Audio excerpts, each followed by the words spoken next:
Selamat datang di podcast kami. Perkenalkan, nama saya Ratu Ayasa. Nah, pada kesempatan kali ini, kita akan membahas sebuah topik yang sangat dekat dengan kehidupan kita di saat ini, teman-teman. Yaitu pendidikan di era digital, membentuk karakter remaja di tengah perubahan zaman. Nah, di era sekarang ini, teknologi digital itu sangat pesat ya. Dan membawa banyak perubahan dalam kehidupan remaja, terutama di dalam pendidikan. Teknologi juga memberikan banyak kemudahan untuk belajar dan mendapatkan informasi lebih tepatnya. Nah, tetapi di sisi lain juga kita menghadirkan berbagai tantangan seperti perubahan perilaku, ketergantungan terhadap media digital, hingga munculnya berbagai permasalahan sosial pada remaja. Nah, untuk membahas lebih dalam mengenai hal tersebut, kita sudah bersama narasumber yang akan berdiskusi mengenai bagaimana pendidikan dapat membentuk karakter remaja di tengah perkembangan teknologi saat ini. Nah, sebelumnya nih, boleh diperkenalkan terlebih dahulu bersama siapa kita hari ini? Halo semuanya, perkenalkan nama aku Fatima Abida, biasa dipanggil Fatim. Di sini aku semester 6, Pendidikan Agama Islam di IKI juga. Wah, ini calon-calon guru ini. Langsung saja kita masuk ke pembahasan.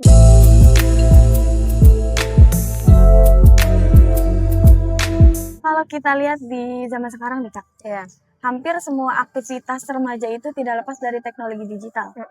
Kayak mulai dari belajar, terus komunikasi, hingga mencari hiburan. Nah, menurut kakak, bagaimana perkembangan digital ini memengaruhi kehidupan remaja saat ini? Jadi perkembangan digitalisasi pada era sekarang itu sangatlah berpengaruh terhadap remaja masa kini, yang dimana pengaruh baiknya itu mencari informasi lebih mudah didapatkan dan luas karena semua orang tidak lepas dari yang namanya digitalisasi itu. Terus kita juga bangun tidur udah langsung scroll TikTok, betul banget. Ya itu kan. Terus abis itu juga kita bisa mencari informasi terkini tentang perkembangan Indonesia itu seperti apa, misalkan tentang tragedi MBG seperti apa, terus juga kenakalan remaja juga banyak sekali itu kan. Kabar baiknya juga kan misalnya remaja itu dari digitalisasi itu juga bisa belajar desain secara gratis, terus juga apa lagi ya, banyaklah anak-anak remaja kalau misalkan dia memakai digitalisasi itu dengan baik dan benar itu akan berdampak positif terhadap dirinya kayak gitu. Dan juga kalau misalkan pengaruh buruknya itu banyak sekali ya, banyak. Terus juga terutama ke hal-hal yang negatif seperti judol itu kan. Judol itu kan banyak banget ya, banyak yang pakai judol itu kan dia tuh sering seliweran ya, pas kita lagi main games atau kita membuka web apa, tiba-tiba ada iklannya nih, iklan judol. Nah itu bisa jadi anak-anak juga terkontaminasi. Ya itu lah pokoknya dia tuh masuk lah langsung dari iklan tersebut, karena kan apa-apa iklan tuh sekarang tuh yaudah situs judol langsung itu. Jadi anak-anak bisa heran mungkin ya, ini kok iklan lewat terus gitu, penasaran mungkin bisa jadi dia lihat situ, dia mencet itu gitu. Terus juga situs ini sih ke video-video pornografi itu banyak banget situs yang gampang dia akses, banyak akses yang gampang mereka cari dari seksual, dari ya itulah.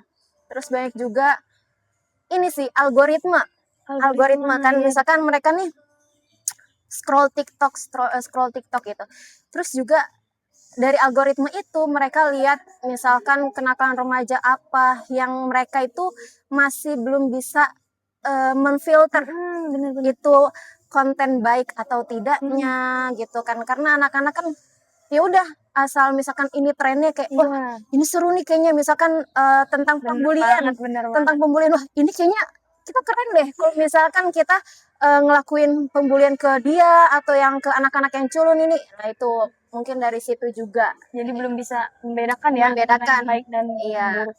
Itu. Betul. Berarti teknologi itu sebenarnya bukan sesuatu yang sepenuhnya buruk ya. Iya benar. Jadi bagaimana bagaimana? cara remaja ini menggunakan menjadi Benar. hal yang penting. Iya, seperti itu. Bagaimana caranya kita memfilter mana konten yang baik, mana konten yang tidak baik kayak gitu. Kalau berbicara tentang perkembangan digital, Kak, saat ini juga kan sering dikaitkan dengan perilaku remaja. Kalau menurut Kakak, apakah digitalisasi itu dapat menjadi salah satu faktor awal munculnya kenakalan remaja? Oke.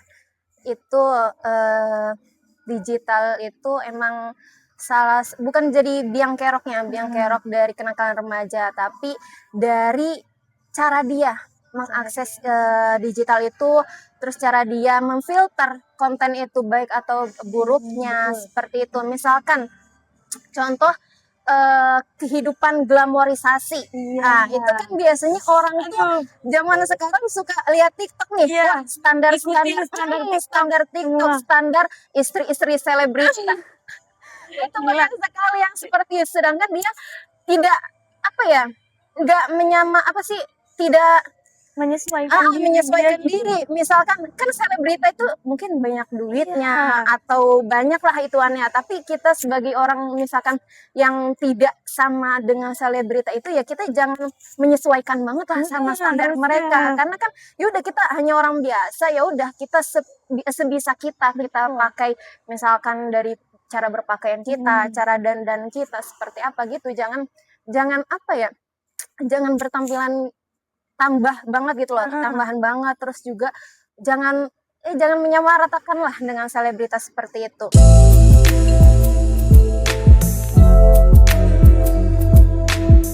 Halo guys, bertemu lagi sama kita. Semoga kalian gak bosen ya ngeliat kita berdua.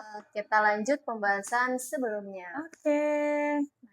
Kita dengerin lagi nih dari narasumber hebat kita. Bincang-bincang lagi ya. Iya. Ini Teh, melihat perkembangan digital yang kami bahas kemarin itu, gimana sih peran pendidikan dalam menghadapi kondisi tersebut? Oke, peran pendidikan itu sangatlah penting ya bagi anak remaja. Terus juga pendidikan itu bukan hanya memberikan pengetahuan saja secara akademik, tetapi juga membentuk karakter remaja. Terus juga sekolah itu harus mengajarkan remaja itu untuk memiliki karakter yang bertanggung jawab, yang bisa memilah-milih hal-hal yang positif atau negatif yang ada di digital tersebut. Oke Kak, kalau begitu nih, apa sih yang dapat dilakukan remaja agar mampu menghadapi perkembangan digital dengan baik? Oke, yang pertama itu mungkin dari pendidikan. Jadi pendidikan itu harus memberikan literasi digital untuk dapat memilih hal-hal yang positifnya atau negatifnya. Terus juga kenakalan remaja itu bukan karena dari dirinya sendiri juga, tetapi juga mungkin dari pengawasan kedua orang tuanya kurang, mungkin kedua orang tuanya sibuk sibuk bekerja, terus juga dari lingkungannya, circle pertemanannya yang mungkin toksik atau yang membawa hal-hal yang negatif itu seperti itu. Jadi kenakalan remaja itu ada beberapa faktor yang menyebabkan mereka itu nakal seperti itu.